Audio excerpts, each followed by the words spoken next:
बोलिए पुरुषोत्तम भगवान की जय। प्रिय बंधुओं, आज आप 23वें अध्याय में दीपदान करने का क्या महात्म्य होता है और उसका फल क्या होता है, वह राजा और मुनि का संवाद आप सभी लोग बड़ी श्रद्धा भक्ति के साथ में श्रवण करेंगे। राजा ने क्या, हे मुनि श्रेष्ठ, पुरुषोत्तम मास में दीपदान का क्या फल है, सो आप कृपा करके मुझसे कहिए। वाल्मीकि ऋषि बड़े हर्ष से कहने लगे, भाग्यनगर में चित्रबाहु नामक राजा राज्य करता था। वो सत्य प्रतिज्ञा वाला, बुद्धिमान, शूरवीर, क्षमाशील, सब धर्मों को जानने वाला, शील रूप दया से युक्त, पूजनीय भगवान का भक्त था। एक दिन दूसरे सूर्य के समान अगस्त मुनि को देख करके दंडवत नमस्कार कर विधि से पूजन करके भक्ति से आसन बिछा करके ऋषि के आगे बैठ करके नम्रता के साथ में हाथ जोड़ करके बोला, आज मेरा जन्म सफल हुआ। जो मुनिराज मुझ सेवक के घर पर आए। फिर सिर झुका करके राजा हाथ जोड़ करके कहने लगा, महाराज, मेरे यहाँ बहुत सी लक्ष्मी और अकंटक राज कैसे हुआ, और वह पतिव्रता स्त्री कैसे मुझे प्राप्त हुई। मैंने ऐसा कौन सा पुण्य कर्म किया है, कौन सा ऐसा धर्म कर्म किया है, कौन सा ऐसा कार्य किया है जिसकी वजह से आज मुझे सब वैभव इत्यादि प्राप्त हुआ। यह सब कृपा करके मुझसे कहने की कृपा करें। अगस्त जी राजा से कहने लगे कि हे राजन, मैं तेरे पूर्व जन्म का चरित्र कहता हूँ।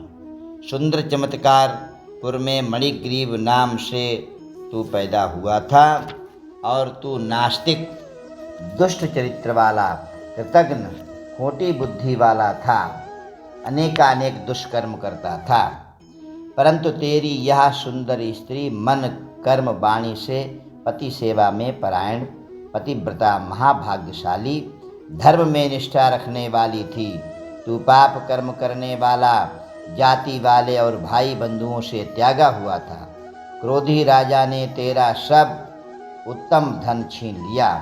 फिर जो कुछ बचा हुआ था वो जाति बंधु बांधवों ने तेरा धन छीन लिया। सब धन के चले जाने पर तुझको बड़ा क्लेश हुआ।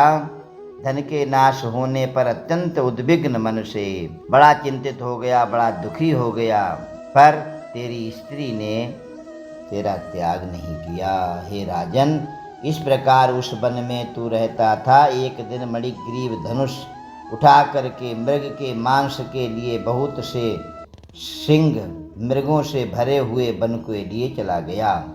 उस मनुष्य रहित वन के मार्ग के भूले हुए दुखित ब्राह्मण को देख करके तेरे मन में दया उत्पन्न हो गई और तू उसको उठा करके अपने आश्रम में ले आया। तुम दोनों स्त्री पुरुष ने उस उग्रदेव की अत्यंत उग्र तपस्या की, अर्थात उग्र सेवा की। तब यह महायोगी चेतना को प्राप्त होकर के आश्चर्य करने लगा कि मैं कहाँ था और इस वन में मुझको कौन लाया। उग्रदेव बोला कि मैं तुमको नहीं जानता हूँ कि तुम कौन हो, सो मुझे बतलाओ, क्योंकि बुद्धिमान ब्राह्मण को बिना जाने हुए नहीं रहना चाहिए, उसके संपर्क में नहीं कुछ लेना चाहिए। मणिग्रीव कहने लगा कि हे ब्राह्मण, मैं भाई बंधुओं तथा जाति के लोगों से त्यागा हुआ मणिग्रीव नाम का शूद्र हूँ। उग्रदेव ने शूद्र के वचनों को सुनकर के अत्यंत प्रसन्नता से फलाहार करके जलपान किया। तब मणिग्रीव ने कहा, हे मुनि श्रेष्ठ, मनुष्य रहित बिना जल के जंतुओं से परिपूरित इस महावन में आपको कहाँ जाना है। उग्रदेव जी बोले कि मैं ब्राह्मण हूँ, प्रयाग जाने की इच्छा से इस अनजान वन में आ गया हूँ। तुमने मुझको दीन भाव देख करके और जीवन रहित जान करके तुमने मुझे पुनर्जीवन दान दिया है, अतः बताओ तुमको क्या प्रदान करूं। हे मणिग्रीव, किस दुख से तुम दोनों स्त्री पुरुष ने वन का आश्रय लिया है, सो मुझसे कहो। मैं तुम्हारे सब दुख दरिद्रता को दूर करने की अवश्य चेष्टा करूँगा। अगस्त्य ऋषि कहने लगे कि इस प्रकार स्त्री के सामने उग्रदेव के वचनों को सुनकर के मणिग्रीव मुनीश्वर की प्रार्थना कर दरिद्रता रूपी समुद्र से पार उतरने के लिए अपने अत्यंत भयंकर जो उसने जीवन में पाप कर्म किए थे वो सब संत महात्मा जी से कह करके सुना दिया। यह कथा आप सभी लोगों ने 23 अध्याय की श्रवण की। प्रिय मित्रों, आप सभी लोग प्रतिदिन कथा भगवान की मंगलमय श्रवण करते हैं और यह पुरुषोत्तम मास भगवान का चल रहा है। इस पुरुषोत्तम मास में भगवान की दिव्य कथा सुनने मात्र से जीव का कल्याण हो जाता है।